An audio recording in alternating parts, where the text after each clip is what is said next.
Well, thank you very much for staying with us on the AM show. Bernice, Abu-Baidoo, Lansah, together with yours truly. We're going to be getting into the conversation when it comes to the economy. And of course, I guess the major news on everyone's lips, minds, hearts maybe, has to do with the mid-year budgetary review and what to expect. Bernice, good morning. Interesting. Good morning, Benjamin. And I'm sure that'll be the biggest point of discussion today on all media. We're expecting to hear from the finance minister.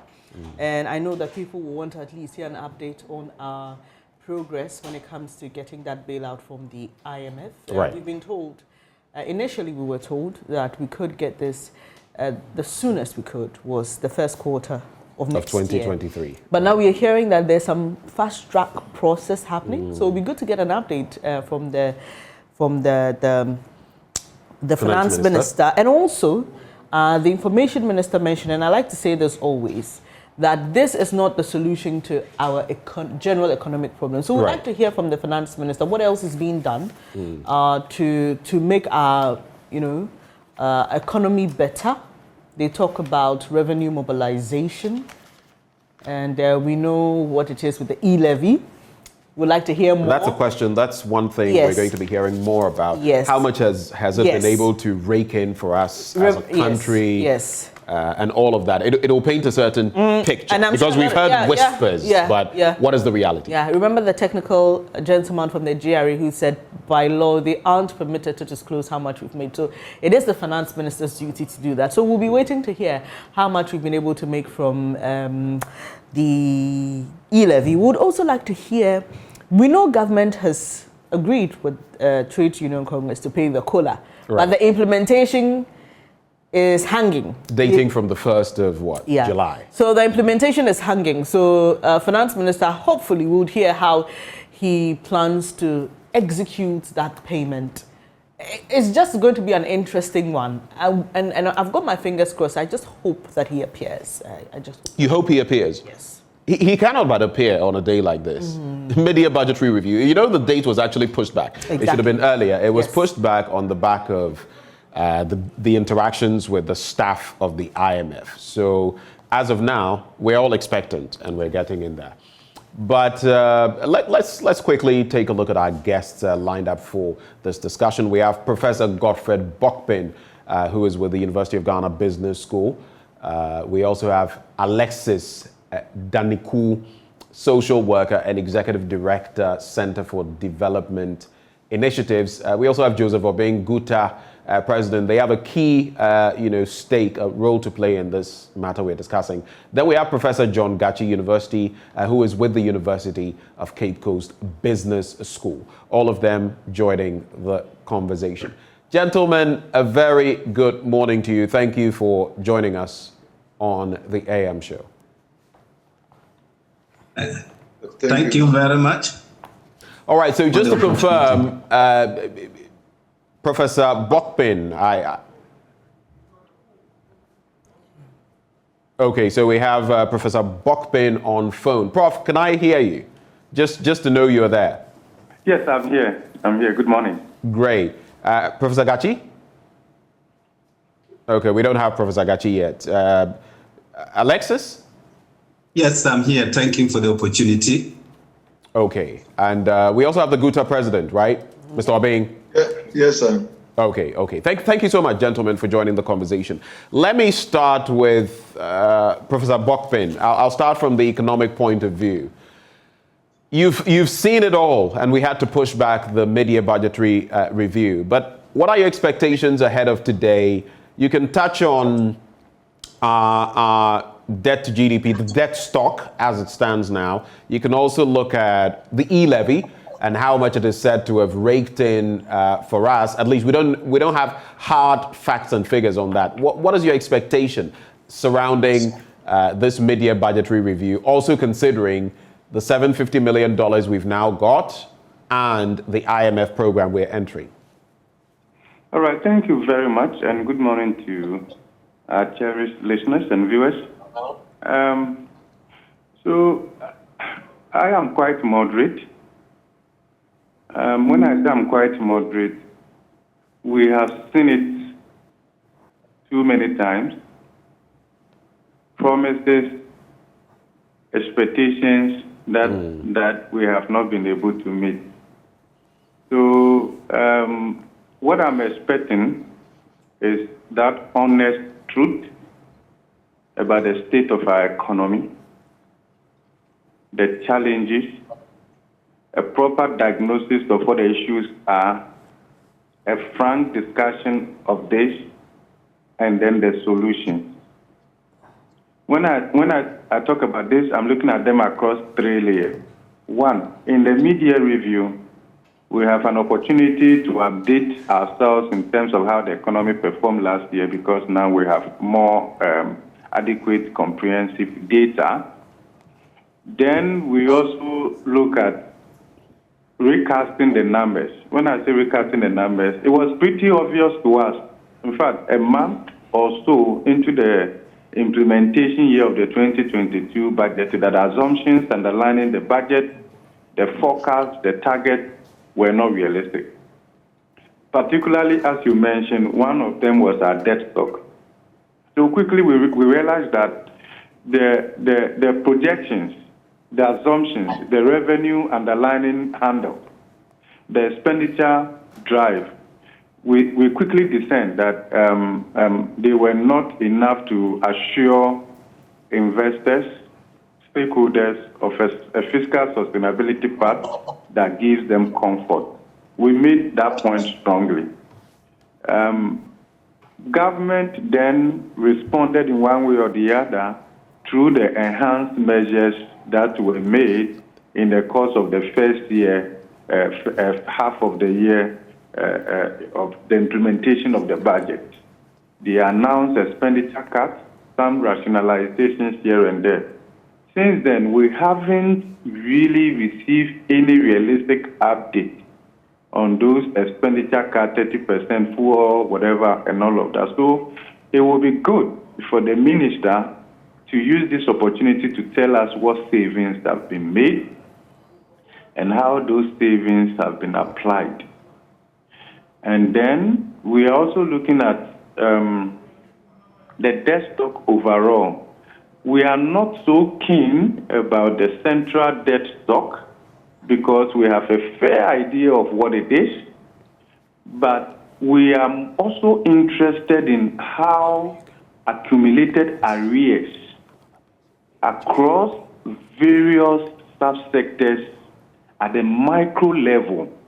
Because where we are now, we are not only in a macroeconomic crisis, we have moved beyond that to the micro. So you see how macro-physical pressures are exerting pressures at the micro level. And when I talk about this, this is my perspective.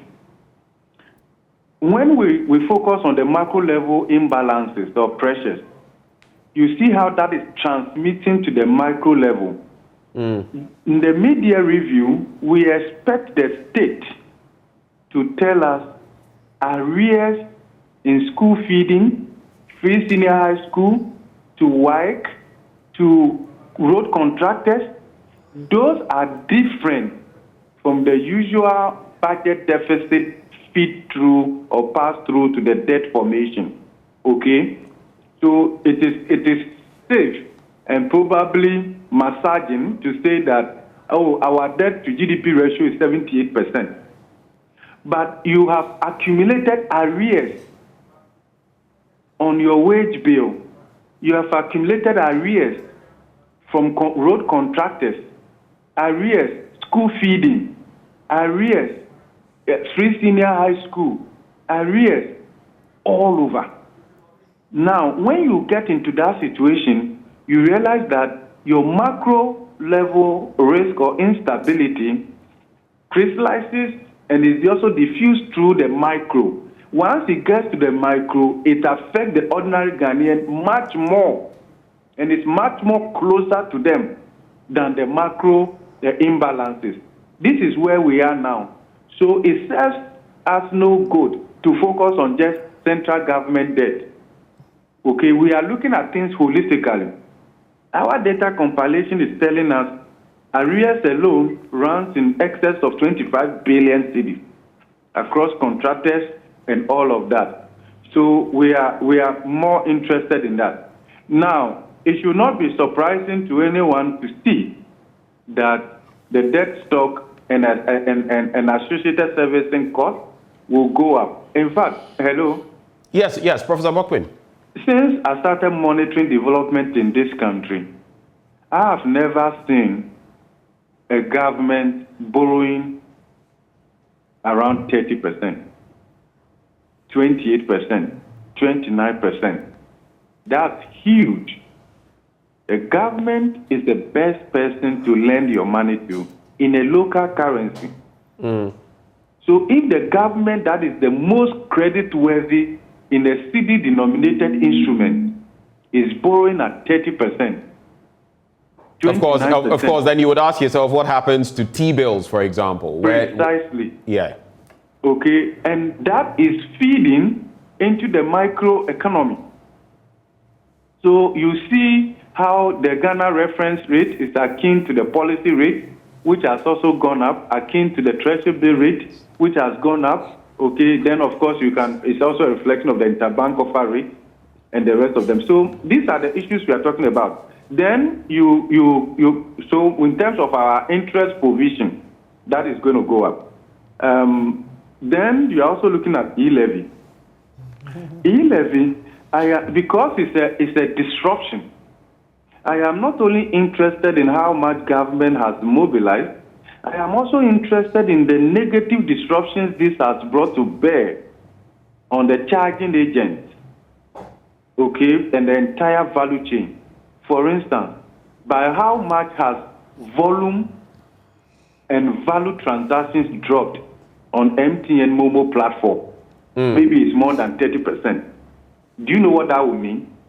What that would mean is that it may affect their gross revenue and how much tax they will also pay at the end of the year. So if you are not careful, you may actually be pursuing a zero-sum game with the e-levy. But then also, you're also looking at the negative disruptions the e-levy is bringing in the whole digitization agenda. So it's not just about the fact that we have mobilized 1 billion, 2 billion. No, because fiscal policy is not only a hammer, but it's also an enabler. So let's not be so focused about the fact that despite all the uncertainty, all of that, yes, we've been able to collect some money from that. In fact, the state should not rejoice in squeezing the citizens to that extent. No. The state should not rejoice in that. Do you know something? Look, if you look at the level of the impact of COVID-19 across micro households, individual and businesses, the state cannot rejoice by milking the citizens in this way. So, and then you are looking at what alternatives exist on the table. We cannot talk anymore about the exemption bill, and probably it appears government is not prepared really to look at that dimension, and that is unfortunate. I'll take your mind back to Spain, right, and Europe. Yes, Professor. You see how inflation averagely in Europe, including Spain, is 8.4%. Our inflation is almost 30%. Right. What they are doing in some of those European countries is to tax energy companies, big banks, telcos, with annual turnover in excess of 1 billion euros, and they are hoping to raise close to 7 billion euros. And do you know what they want to use that for? To cushion their citizens against price development. Wow. Including paying for their train ticket, subsidizing students on government scholarship to almost 1,000 euros. Austria, others are doing that. Look, the state exists first and foremost for the citizens. The state is never divorced from the citizens. So the state could never be happy that they've been so successful in squeezing or almost stealing money from the citizens. So let's look at things progressively. Okay. So that we build confidence in the economy and get everybody along. Let me finish off by saying this. You know how, and then also we expect some update about the IMF program, right? So this is where we have ended with all that we could do. Everybody now is looking at what we can negotiate from the IMF. That's what makes the IMF so popular. So we expect some update from there. I'll be happy to see that they are fast-tracking in terms of the negotiation, and more importantly, that government has a team in place to develop a program that could be presented to the fund for negotiations to actually move forward quite quickly. And the reason I say so, and as we have said before, is that if you look at when Ghana made the announcement on seeking program support from the IMF on 1st July, we saw the spread in our Eurobond market narrowing. Okay, but the delay and inactivity to some extent is widening the spread almost to pre-announcement level. So something has to be done in that area. The reason this is important is that if you look at the composition of our debt stock, the commercial component, what it means is that economic policy and all of that are subject to greater market sentiment and volatility now than pre-HAPIC, pre-multilateral debt relief initiative period. The reason I say so is that if you look at the commercial component, market confidence then is important. Right. Now, if you look at what just happened last Friday or this week, last week, running to the end of this year, if you look at debts that are maturing, probably you're looking at something in excess of 5 billion cedis. Government couldn't mobilize as much as it thought, right? So what will likely happen will be the central bank printing cedis to finance that. Right. Even though conventionally you say there's nothing wrong, you should just know that given that part of those debt holdings are offshore investors, when you print cedis to pay them, they will go and look for dollars from the market. And that will burn through your international reserves. And if you don't have enough to defend the currency, then the CD will have to take a haircut. So from the way things are going, if we are not careful, then the CD may be going above 9 Ghana cedis in terms of the quoted currency, right? So that is another dimension. Then in there you see a bit of respite relief from the $750 million that has been approved, because that would also show up our international reserve. Then the debate will be whether the reserve is strong enough to sustain us even up to September. Also, that's an issue. That's another issue. At the reserves in terms of net basis or gross basis, but I think we should plan with the net. Right, Prof.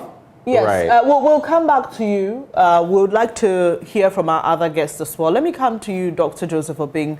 We've heard quite specifically from Professor Bokping what he expects in this mid-year budget review. What would you want to see? What are the key points that are non-negotiable for you, considering how the economy has traveled, especially within this season, and even our journey to the IMF? I think we'll be looking at two things in this mid-year review. That is how government is going to enhance on his revenue, and then how government is going to prune down on expenditure. These are the two major things that we are going to expect. And when it comes to the enhancement of the revenue, we are not expecting new introduction of new taxes. Neither are we also expecting that the old rate of taxes be increased. What we are expecting is that they should put measures in place that will enhance or that will ensure compliance. That's all that government needs at this moment, because the good people of Ghana cannot be settled again looking at the inflation trends and all that. But the inflation that we are experiencing now is as a result of cost accumulation. So anything that will add up to cost means that then the people of Ghana cannot even take it any longer. So we are not expecting any increase in the old taxes, the rate of taxes, or introduction of new. So government will make sure what we are expecting is that they are going to put compliance measures. And we are expecting that the tax exemption policy that we've been talking about should also be reversed as soon as possible. We don't know why government is shying away from removing the tax exemption policy. especially when it is not helping anybody, it's not bringing anything to our benefit, and that people are abusing it. We expect that as part of compliance that I was talking about, government should review the VAT system of the standard rate. We have to go back to the standard rate, to the flat rate, because the standard rate has made compliance very difficult because of some difficulties in charging the 19.25% rather than a flat rate of 4%. That would even reduce the cost burden on the people of Ghana. We are also expecting measures that we are also expecting that government bring back the road toll to also add up to the revenue. That tax net should be expanded, and that if the tax net is expanded, we are not going to compound all the taxes on just a few of us. And then the yield levy that we've all been talking about, the yield levy as a measure to expand the tax net is okay, but the affordability of it is what we've all been talking about, because the key to compliance is affordability. If the tax is not affordable, then you also expect that people might not even comply like we are experiencing now. So we are also suggesting that the yield levy should be reduced to about 0.5%. Dr. Bing, that's what our expectation is. Yeah. Dr. Bing, sorry, permit me. I find it interesting that you say you don't want introduction of new taxes or the threshold to be increased, but you want a resumption of road tolls. Even though it's not the same thing, it's still going to be, well, some would argue that it's going to be a burden, more burden on the Ghanaian. No, what we seek is that when we say the introduction of new, then we are not compounding the taxes that the old people, the same people have been paying. We've been saying that taxes are being paid by just a few of us. And so I'm saying that those few people should not be overburdened. But that's not to say that we have to, we do not have to expand the tax net. And that's why we did not support when the road toll was removed, because it expanded the tax net. I hope you understand. And that's why I've said that that should be reinstalled and then enhanced on. If it is bringing maybe traffic, road traffic and all that we have to do is to apply modernity. Maybe do it electronically. You buy the cards and then when you read the boot, you show your card to the electronic system and then off you go. And so this is what I'm talking about, because we have to also make sure that we expand the tax net. And then that's why we are also calling the tax exemption policy to be removed. You understand? Let me ask you, so some interesting things you have said, Mr. Obeng. You don't want new taxes. You don't want old rates of taxes to be increased. And you're suggesting that inflation now is a result of, cost accumulation, among other things. But specifically on the review of the VAT rate, can you state again what exactly your point is about the standardization? Yeah, because for 5 years we have been paying a flat rate of 3%. It means that when you go to supermarket, warehouse or the shops to buy your goods, we're paying addition of 3% to your goods. But now that we are being migrated to go into the standard rate, we are being made to pay 19.25%. So when you go to the supermarket now, to the big supermarket, to the warehouses, to the shops that apply the VAT, you are being made to pay an addition of about 16%. That's accumulation of cost, and that's one thing that have added up to the inflation.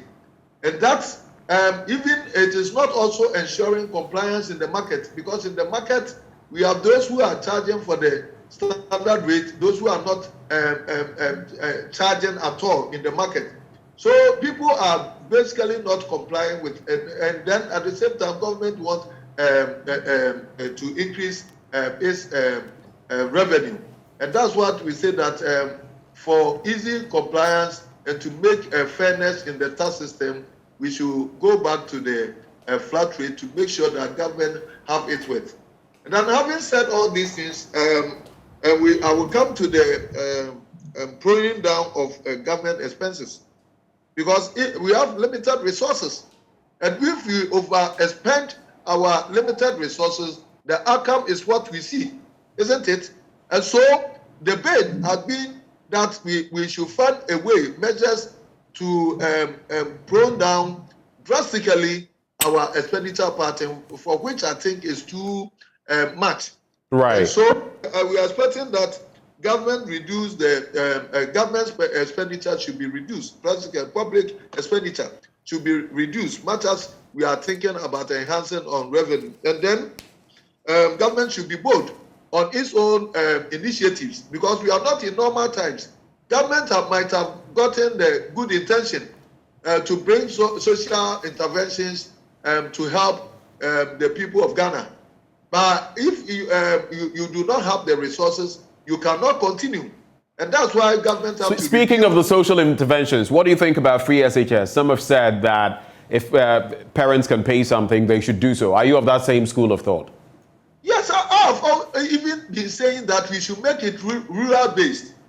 And then when we make it rural-based, and then the cosmopolitan areas will be made to pay, then it's okay.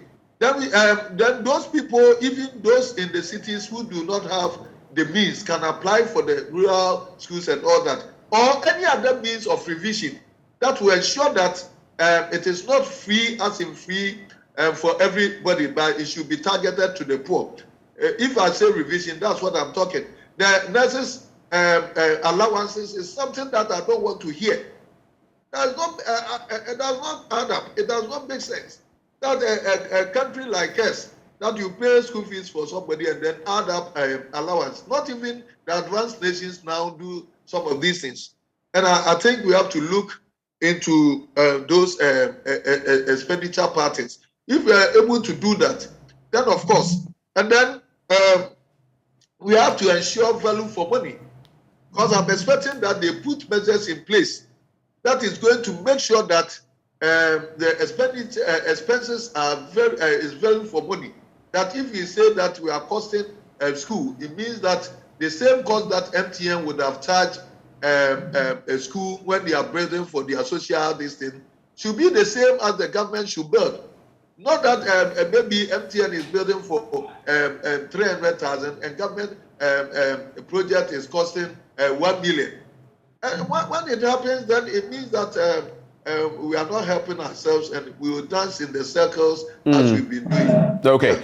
I know you have to take leave of us. I just want you to wrap. Being president of the Ghana Union of Traders Association, one major thing that affects you is currency fluctuation. Now, you look at where the cedi is pegged to the dollar, to the euro, to the pound. It's faring better against the American greenback. But what would your expectations be in that line per this mid-year budgetary review?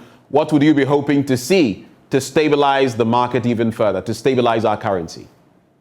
Yeah, it's very important for the trading community, and also important for government itself, because government have to pay its bills. And what currency does government use to pay its bills?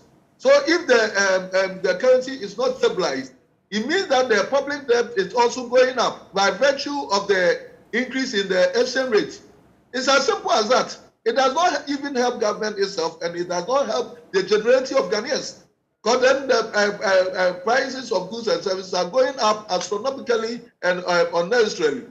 And it is not fun. So any measures that should be put in place to ensure the stability of our currency is about the best thing that could help the government and the people of Ghana at the same time.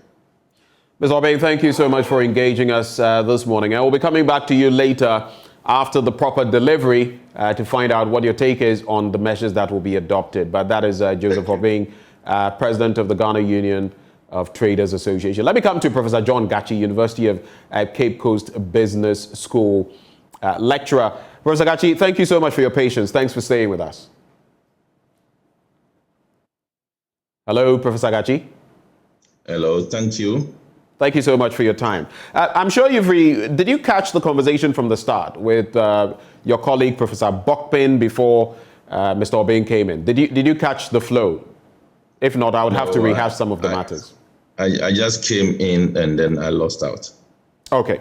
So some of the matters that have been spoken about, Professor Bokpin has been talking about the social interventions, as so has Mr. Obeng as well, talking about free SHS and all of that, and the impact of them. He's spoken about arrears that government owes and put that side by side with our debt to GDP ratio. It stands at around 78.3%. But then when you add the about 25 billion we owe in arrears to contractors, to WAEC, to the free SHS system. Recently, you've heard some students even saying that schools complaining about food, others saying we can't even participate in quizzes like the NSMQ and debating because we don't have the funds. When you look at all of these, then you look at the state of the economy, the exchange rate and all of that. What is your outlook looking at how the e-levy is performing, and what would be your expectations from Ken Ofori-Atta in Parliament today? Well, thank you. Well, I think talking about what should bother us in terms of debt, you said my colleague added the arrears. That is true, but that's not the truth, all the picture. We also do know that government, through some SOEs, made some borrowings. And those borrowings that were made on the account of the government ought to be brought to the debt stock of the country. And which borrowings specifically do you speak of? Well, if you go to Cocoa Board, you'll get a picture. The commitment the government made in the cocoa roads, the bills that were issued, all those are outstanding. And government is the main beneficiary of those debts. And that should become public debt and be added to the entire debt portfolio in order to salvage the sinking ship of some of these SOEs. Prof, quickly on this point, I've heard people, not just members of the minority, but others say that, look, some of the line items, we defer them to other aspects so that they don't fall into our debt proper, so that when we're accounting for the debt ceiling, we don't exceed it. Is that part of what you're speaking of here, that maybe we should put all of these under our debt proper so that we can see clearly where we are as a country? Is that part, does that feed into what you're saying?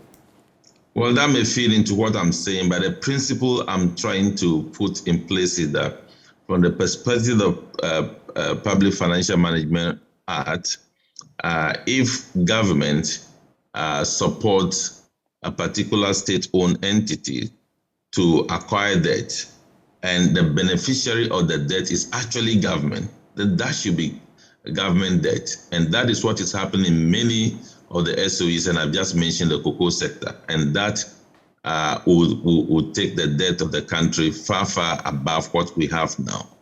And I believe these are some of the issues that should come up in the discussions to know the true debt position of the country as opposed to the debt that government only knows that they have acquired directly without considering the effect of arrears and then without considering the debt that government is benefiting from the SOEs. We now have the $750 million approved by way of a loan, and this, of course, is to be used for some infrastructure-related projects: the Swami Road, the Sufu Line interchange, the roundabout interchange in that same location. What will be the implications of same on our debt as it stands now? Because, mind you, the IMF itself hasn't come through with a package yet. We're adding $750 million. And we have all of these other liabilities already. The IMF will also give us money that, yes, at lower rates we have to pay back. But what will be the impact you foresee of this? And what would be your expectations of same in the mid-year budget? Yeah, beyond the impact, you listen to IMF even advising Parliament to approve that loan. And the reason why IMF stated that is not because we are going to use it to construct those roads. It's because we are near default. We needed that money in order not to default.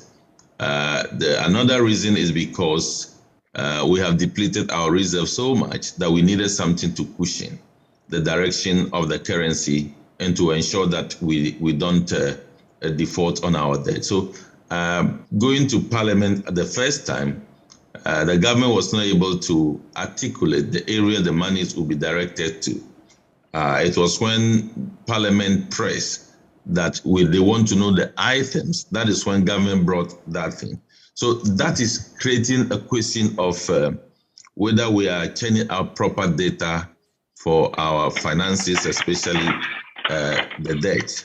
So as to whether the money will be used to finance those projects to completion, one will have to wait and see whether that will be done. Do you have your doubts? Do you have your doubts about that? Because that is also a point that has been made, even suggesting that the error of the head of the Finance Committee of Parliament may not have been an error, but just to get approval for the $750 million loan. So is that a stance you actually take personally?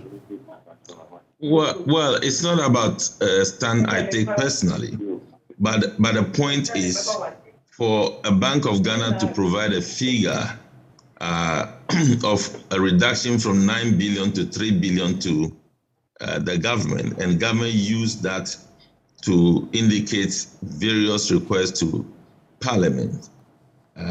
It has to go through validation. So for it to turn out that it is actually not 9 billion to 3 billion, it is 9 billion to 7 billion, that is highly questionable.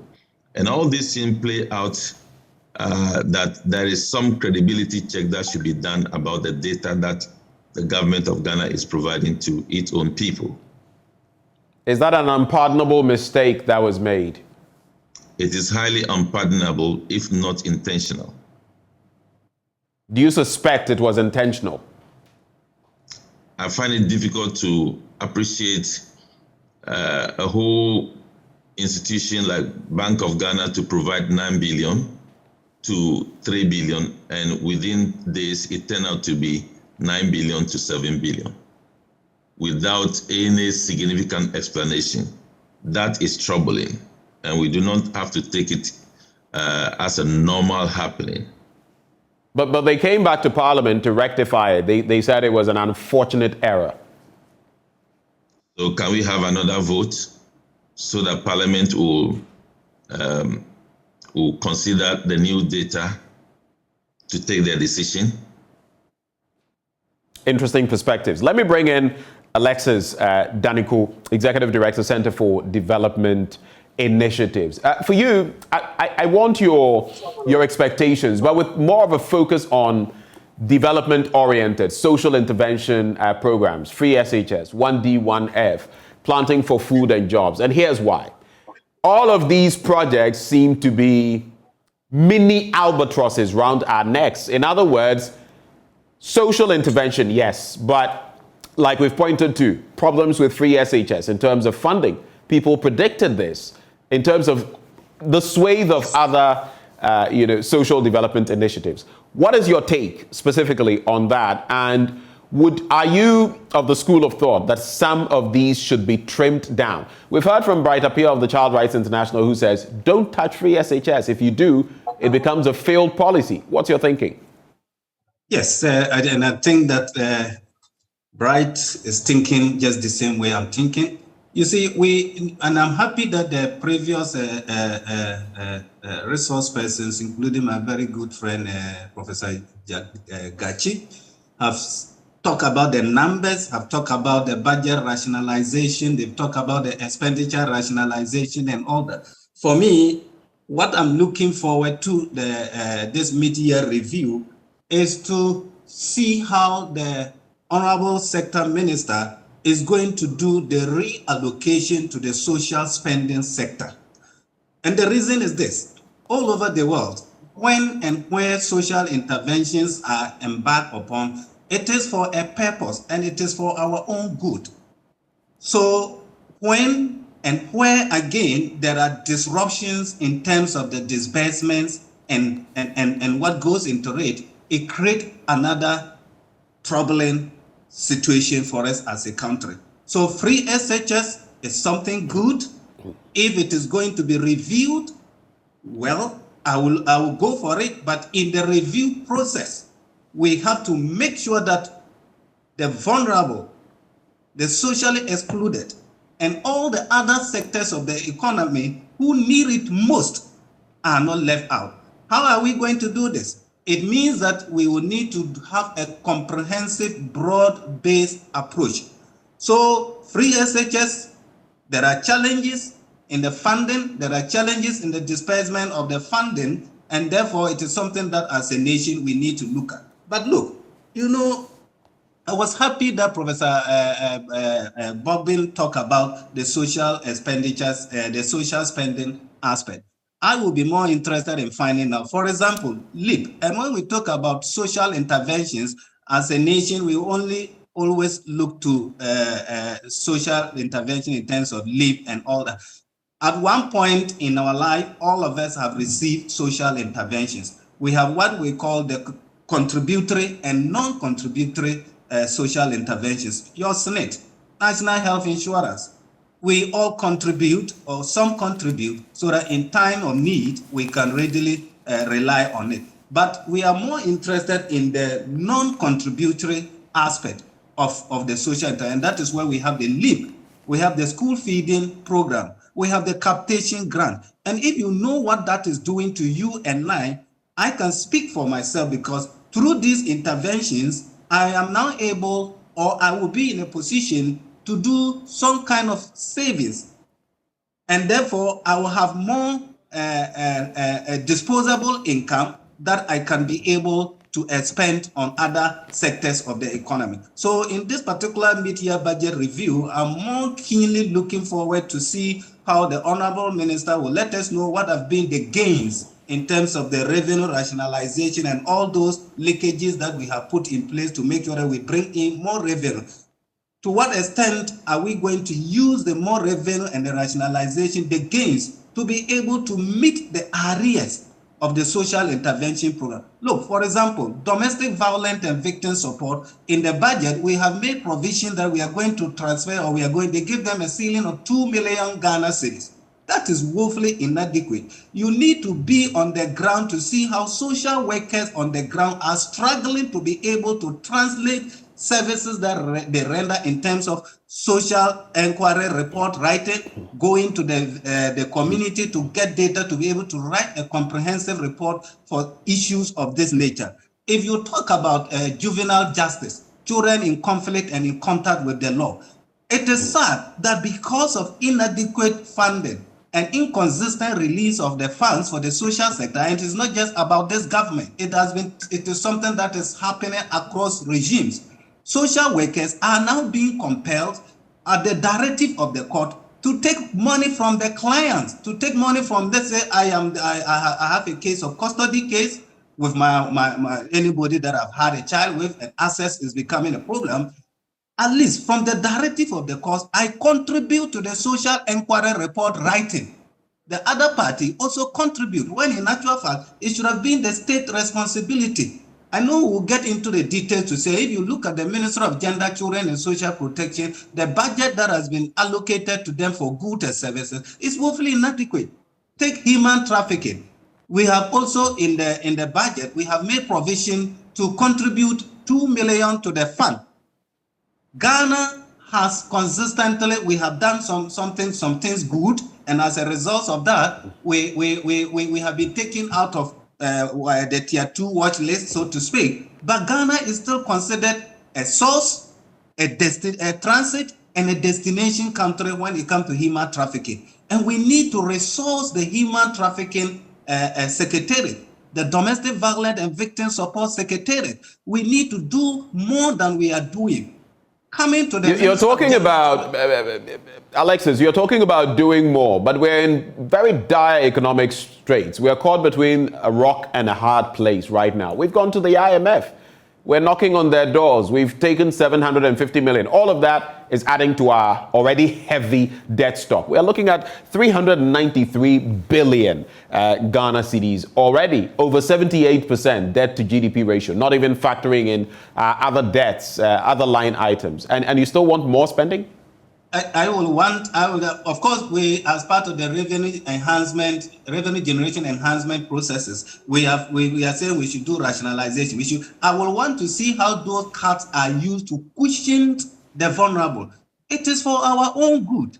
If you don't do that, and it is obvious, the data speak volumes that any time at all that you take 2 steps to bridge the gap between the have and the have not, be it in terms of proper intervention, be it even in gender equality issues, when you take 1 step, 2 steps, and then you default or there is inconsistency in your measures to deal with the issue, you go back 5 more steps behind you. Okay. And it becomes very difficult for you. So yes, we are in serious crisis, so to speak. But in the midst of the crisis, let's make sure that the vulnerable inflation. We are talking about inflation. The LEAP grant has not been increased. So you can even imagine the in fact, LEAP payments have not been made for about half a year. I just wanted to come to that. So you can imagine, and that is what they depend on in their family. So even it is not consistent, it is not being released on time, and as a result of that, you can imagine how inflation is also eroding the impact of the intervention. So yes, there are challenges, but I also want to see that government will do more on the social. It is for our own good. Once we spend more on the social sector, it will enhance and inure to our benefit. Professor Bokpin, thank you so much for holding. I want to run these by you. Now, the 25 billion Ghana cedis in arrears, liabilities within the system to WAEC and to contractors and to others that you spoke of, that is the equivalent of about 3.2+ billion American dollars, which is just about half of what we are getting from the IMF. Now, you look at all of this, and we know it's not a full solution to our problem, but when you put that side by side with the mechanisms we have in place, $750 million to cater for infrastructure, 1.5 billion expected from the IMF and all of that, and then you put it side by side with this, Fitch has further revised Ghana's GDP growth rate to 2.6 from 4.8%. That is a reduction of 2.2%. Of course, as your economy shrinks, it means that revenue targets are not going to be met. Maybe your tax obligations would be affected and all of that. In the interim, you still have to pay interest on loans and all of that. The IMF and the World Bank gave us 5.2 and 5% respectively. I've not seen a review of their GDP growth rates, but Fitch has reduced it to 2.6. If this pans out, what would this mean vis-a-vis our debt stock, the arrears you spoke of, and others? All right. Thank you very much. It doesn't look good. Let me start off this way. Your debt repayment capacity is a function of your real GDP growth. So that's what you just spoke about. And the reason the real GDP growth has been revised downwards by Fitch and broadly in line, given the inflationary pressures and all of that, is going to be very difficult to achieve the real GDP growth that we had predicted or had in the 2022 budget. The outlook also doesn't suggest that a significant improvement is going to happen along those lines, even as we engage the IMF, predicated largely on austerity, right? And then your debt repayment capacity is also a function of your revenue generation. So you tax on that also. It's also a function of your export performance, right? So if you look at them across all these layers, you realize that they are not in the positive. And that is what would affect your debt sustainability drive. Okay, so one of the things that the IMF will be doing, even before the program is agreed, is to conduct a DSA, a debt sustainability analysis, and all of that. So it doesn't look that good. We have not even added all the arrears and all of them. So that is something that, and this will be, debt sustainability may be a thorny issue for negotiation with the fund. Because we know it's one of the integral issues they look at, how sustainable your debt is. Could this therefore impact our getting a facility? Because we were told first quarter 2023 we would get it. Then all of a sudden we were told that, measures are being accelerated and we may get it even sooner than then. Will this new rating, and if others follow suit, could this impact that direction? Well, the fund is more than ready to assist the country.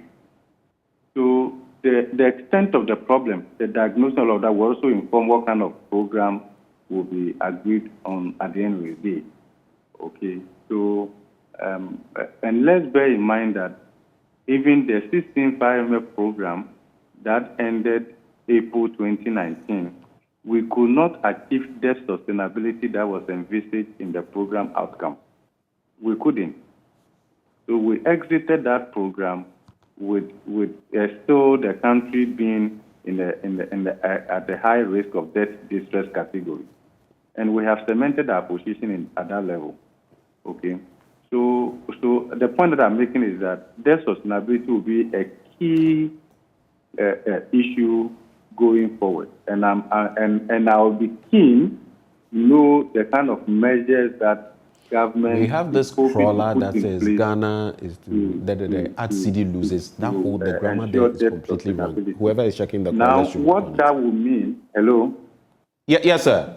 What that will mean is that if we want to achieve debt sustainability within the shortest possible time, then it's most likely the government would agree with the fund to front load the adjustment.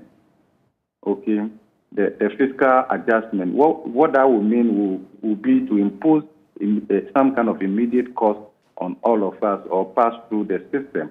And those adjustments front-loaded. And again, in 2014, when we made a call to the fund and the program was agreed, it kicked in on April 3rd, 2015, you realize that the adjustment processes were also front-loaded to some extent with the 16th IMF program. This one, because the election is like 2 years or so away, it may be prudent for some level of front-loading of the fiscal adjustment so that in the election year there's some kind of space for government to do whatever they want to do. But of course, given that the program is likely to straddle, to run across the 2024 election, if it's an extended fund facility or the usual ECF, a 3-year program, then it means that the election will also be a big threat to the program sustainability. We need to keep that in mind. The other thing I want to raise quickly, hello? Yes, sir. I'm with you, sir. We have talked so much about the free senior high school, and I don't know. This is what I think. We may be majoring on the minor. The free senior high school, if you look at the total expenditure in that area so far, it's not the reason Ghana is in a mess. It is not. I guess people talk about it not because it's the reason Ghana is in a mess, but because it is also suffering very evidently. And people think, look, if you can't support it, maybe cutting off certain things will inure to the benefit of the overall economy. This is where I am coming from. It's about prioritization. So if we all come to the conclusion that free senior high school is beneficial, we re-fence it. Then you are looking at other non-priority expenses that can go. Let me ask you, should we have over 100 ministers? Right. Why aren't we focusing on that one so that the president does the needful and reduce the size of the government? You know the savings we could make from there. But how about the savings? Someone would tell you the executive has slashed salaries by 30%, fuel by 50% for most of those beneficiaries and all of that. Look, slashing salary by 30% is not what we are looking for. The cost of running the democratic governance is too expensive, and it leaves nothing, practically something just small for other growth-enhancing spending. Look, this is where Ghana's problem is. You know, we tend to elevate the free senior high school issue, for which reason we take our eyes off the critical areas where long-term solution will come from. Look, let me give you an example. Hello? Yes, sir. Just Côte d'Ivoire. Recently, the president asked the prime minister to further reduce the size of government. Are you aware? You're informing me, sir. Yes, even below 40. Below 40. This is Côte d'Ivoire. So it's doable, but the point is maybe people avoid it because they have realized the will simply isn't there. We've had over 100 ministers throughout this tenure. Do you know something? You can delete free senior high school. Ghana's problem will persist. So it's not the issue. Of course, we all know issues about affordability, sustainability. Yeah, but if we are freeing up space by prudent expenditure rationalization, free senior high school will be bearable. In other words, let me ask you. So in other words, you're basically saying, while we're touting on the rooftops that we want to, like the president says, we'll get the best deal from the IMF and we're going to stabilize this economy. In reality, we're not doing the things that are needed to actually stabilize the economy and give it a backbone. You're not doing it. If you don't do those ones, you keep going to the fund as often as it is predictable. Okay? I'm thinking that this crisis should bring all of us to the common table and say that Ghana is not so unique from Côte d'Ivoire for other countries like Côte d'Ivoire to have set smaller government size and they are delivering efficient services. Check inflation in Côte d'Ivoire. Look at the level of development, their economic resilience, and compare that to Ghana. Why should Ghana be having over 100 ministers? That is not the only thing. Look at contract manipulation, project overvaluation. And then look at inefficiencies across state-owned enterprises. If you will be careful to examine all those ones, you realize that free senior high school is a drop. It's so infinitesimal in this analysis. Prof, in your estimation, how many ministers? Let me give you another example. Let me give you another example. What is so unique about Ghana's governance architecture? Budgetary allocating to central government, the office of the president, is one of the highest in the region. Why? What is so unique? So if you accommodate this expensive lifestyle, governance style, then there will be nothing left. And you will complain, even a time will come, you will say that LEAP is the problem. This is a problem. Let me give you an example. Not long ago, we were talking about our wage bill. Is that not so? Right. Now, our wage bill to total expenditure is one of the lowest among comparator countries in West Africa, even West Africa. So that really shouldn't be a problem. Wage, hello? Yeah. Ghana's minimum wage per capita GDP is the lowest. What are we talking about? The reason all of these things seem an issue is because we have overborrowed. And therefore, interest payment is taking larger portion of our expenditure allocation and leaves very little for free senior high school and the others. We are not checking our borrowing because, look, all the finance ministers we've had in this country, with few exceptions, have had one beneficiary ownership in financial institutions, participating in our borrowing and all of that. The incentive will certainly be high, right? We are over borrowing. And we are paying excessively in terms of interest costs. So at the end of the day, it takes all the fiscal space. And therefore, when you add free senior high school, it is as though free senior high school is a problem. It's as though the wage bill is a problem. But the real problem, really, is about size of government that we must that will be more sustainable. Let's reduce it. Let's focus on those areas and get government to respond appropriately. The majority leader was talking about the Constitution providing for 19 ministers. What are we doing with 123 or so?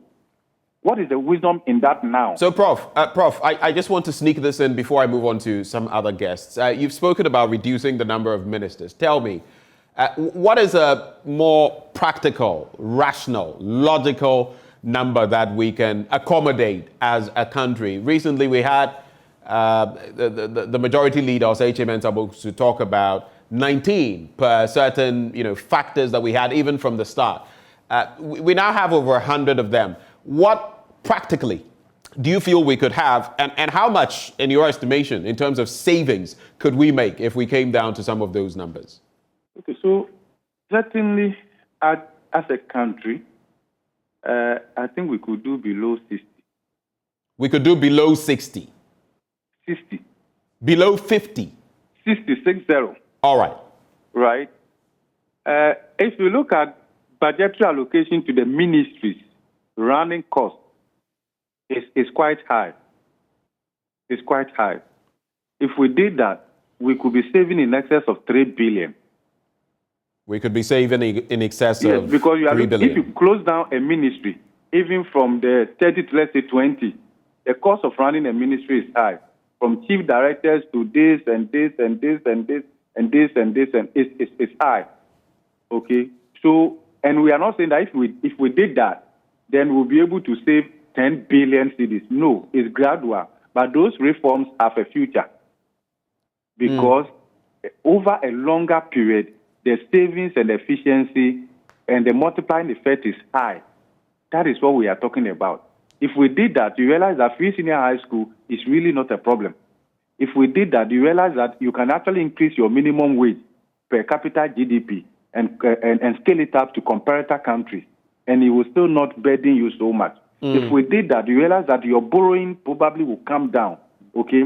If we did that, you realize that you generate confidence in the government and state institutions to deliver. You don't end it there. Then you are looking at state-owned enterprises where recently we are creating deputy CEOs and special assistants.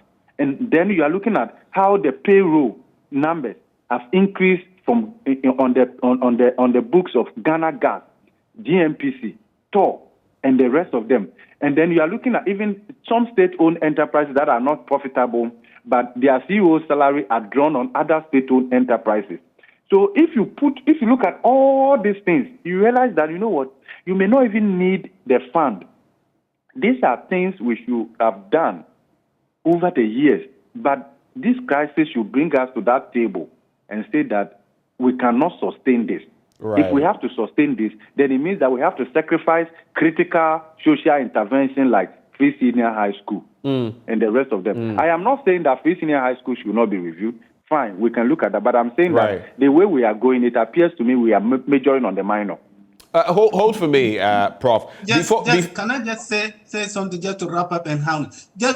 Once we make those physical space, then we can then consolidate the gains of the free. And I think the role of civil society organizations in checking the leakages and then the corruption across the sub-governance structure is very, very key. So we need to enhance or do more with civil society organizations to see how we can enhance accountability across the governance structures. Government implemented this Ghana Strengthening Accountability Mechanism with the USAID, and it worked perfectly well. Duty bearers now know that you cannot just sign off a contract without necessarily involving the community members and making sure that they are part of the monitoring and evaluation, and that is sustainable. So that would be what I would say. Let's free more space and make sure that we use the space, the physical space we have free to be able to enhance senior high school and also bring in civil society organization to enhance accountability at the sub-governance structures. Thank you very much. All right. Alexis, thank you for your time. I know you have to nod off as well. Alexis Daniku, Executive Director, Center for Development Initiatives. Thank you for joining the conversation. So according to, and before I come to Professor Gachi, I'll bring in Benjamin Boakye of the Africa Center for Energy Policy. But according to Professor Bokpin, then, if we even had under 60 ministers, and if we, even focusing on just that, would be able to save about 3 billion Ghana cedis for ourselves. That is about 70%, if not more, of what we're hoping to get from the e-levy. I always like to make these things practical by breaking them down. And he also looks at the creation of deputy CEO positions and assistants here and there. All of that feeds into, clamping down the public purse, compensations that have to be paid. And of course, in the end, we end up with yawning debt because we know how much of what we get, what we rake in, even by way of taxes, that goes into compensations or loans as well. But let me bring in Benjamin Boakye of ASEP, who joins the conversation. For you, as we gear up for this mid-year budgetary review, what are your very blunt expectations when it comes to the energy sector? Look, fuel prices are still very high. When we interacted earlier with Joseph Obeng, Guta president, he said he doesn't want to see an uptick in taxes. He doesn't want any add-ons, and he doesn't want any increment in percentages. In fact, he says for the e-levy, for example, he wants it to come down to 0.5%. Then we can look at benchmark values. The AGI has its own position. The trading community has a divergent opinion. What is your take on these matters? Hello, Mr. Boache. Can you hear me? I can hear you now. Please go ahead. Yeah. Okay. Yeah. So, the energy sector is one of the most inefficient sectors of our country as we speak. It may not be the most inefficient, but it's certainly one of the problematic areas that we need strong policy direction. We've had many speeches, many statements in the budget from ministers, and still the problem gets worse, right? So the power sector, for example, last year, government had to find $1.25 billion to be able to keep the light on and pay the fiscal challenges of ECG.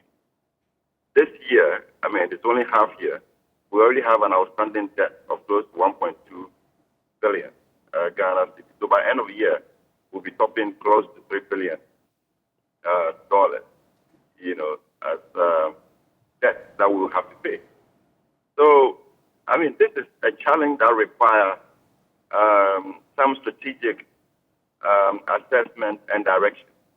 But it does appear that over the years we've been producing the document, ESRB, that's the Energy Sector Reforms Program, cash waterfall mechanism, institutional reform.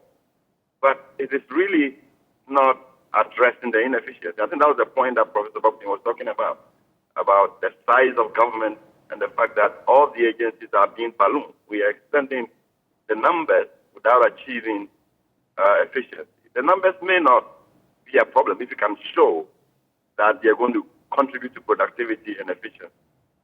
But the performance of these agencies and ministries show that the more numbers you put in, the more inefficient they become. And that should send a signal that we are not doing something right, okay? So for the energy sector, I don't know how the minister wants to address it, but we want to see a new direction. The reason why I don't know why is Did he just say you want a new direction? Is that what he said? The point is that when it is spoken, it is not done. So you don't really know how your expectation can really be. It has to be action than just the mere word. As for the words, they're going to say it. But how do we practically deliver? Hello? Yes, I'm listening to you, sir. Yes. How do we practically deliver the efficiency that is required for the sector to reduce its burden on the budget? That is what we have to do. When it comes to the upstream sector, it does appear that it has come to a standstill. Nothing aggressive is happening. We discovered oil 2007. Within 7 years or so, we had 3 oil fields coming on stream in 2017.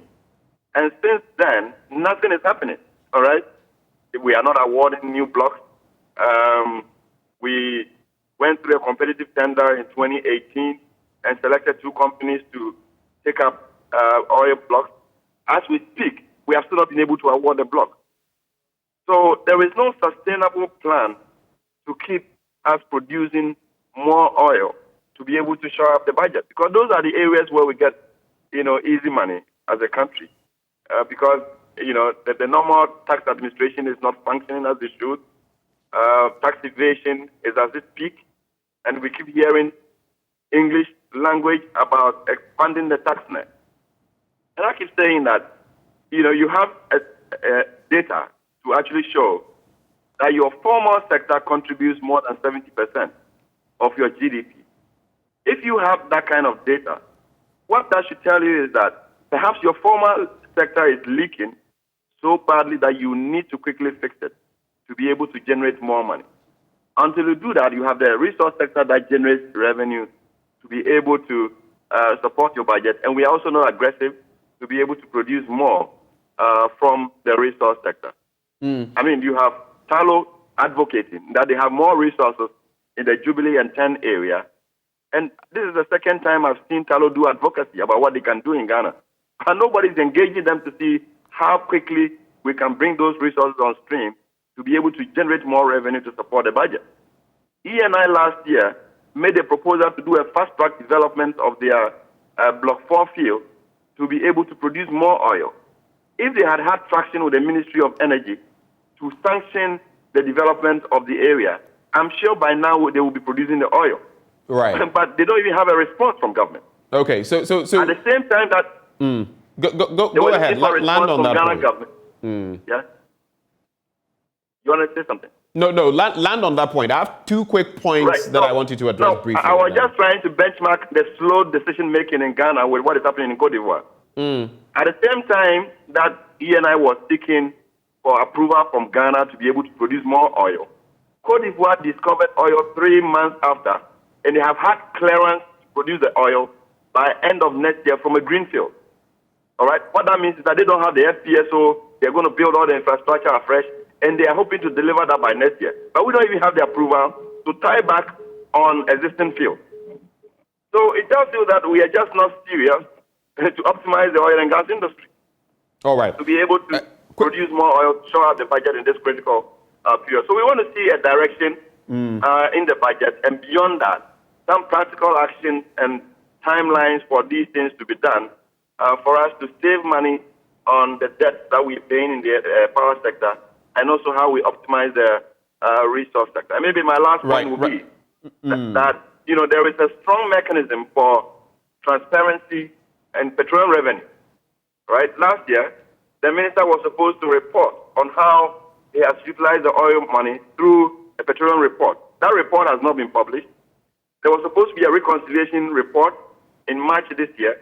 That report has not been published. So the public don't really know how much came in exactly and how government spent that money. So those are very valid concerns. In a minute, Benjamin, I want you to do this. I have to move on to Professor Gachi. I just want to find out from you very briefly 2 points. So that means that as far as from where you sit, you're not very optimistic about this mid-year budgetary review as far as the energy sector is concerned. Do confirm for me. And then secondly, secondly, let me just add the second one so you address both.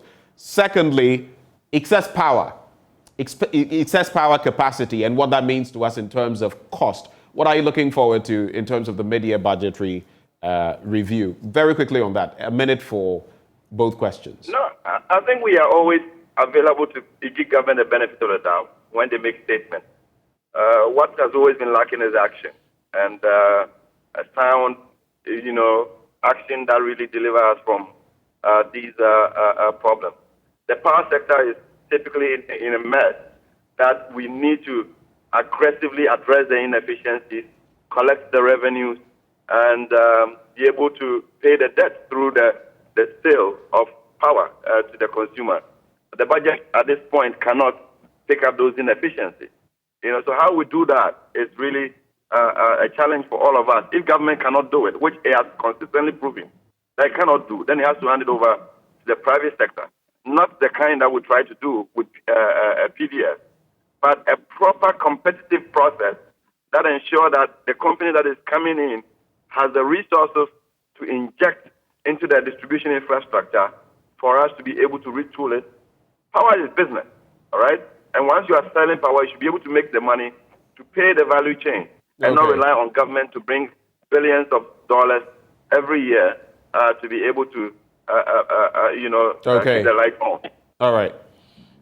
Mr. Boachen, we're very grateful for your time. Thank you that you took the time off to join our conversation. And we'll get interactive with you after the mid-year budget review is actually delivered. But let me also bring in Professor Gachi. Are you still with us? Hello, Prof. Professor Gachi, if you can hear me, just let me hear you. Oh, we've lost Professor Gachi. Do we have Professor Bokpin? Prof. Bokpin, are you with us? All right, so we've lost to both of them. It would have been interesting to get their final take on what Mr. Obeng says about the toll booths and getting back on that point, and then the e-levy as well as COLA. But as we have further interactions on this matter, we shall, wrap up smoothly on those points. But thank you for staying with us. As far as this conversation is concerned, you know that later on we'll be going to Parliament as the Finance Minister delivers the mid-year budgetary review, and then we'll tear it apart right here on Joy News. But stay with us. We're going to have more interactions. The Ghana Water Company Limited is extending an olive branch to some people who have not exactly dealt with them very well. They are granting them an amnesty. Is that the way to go on the back of expected tariff hikes? What can we expect? All of that still to come on the AM show. Stay.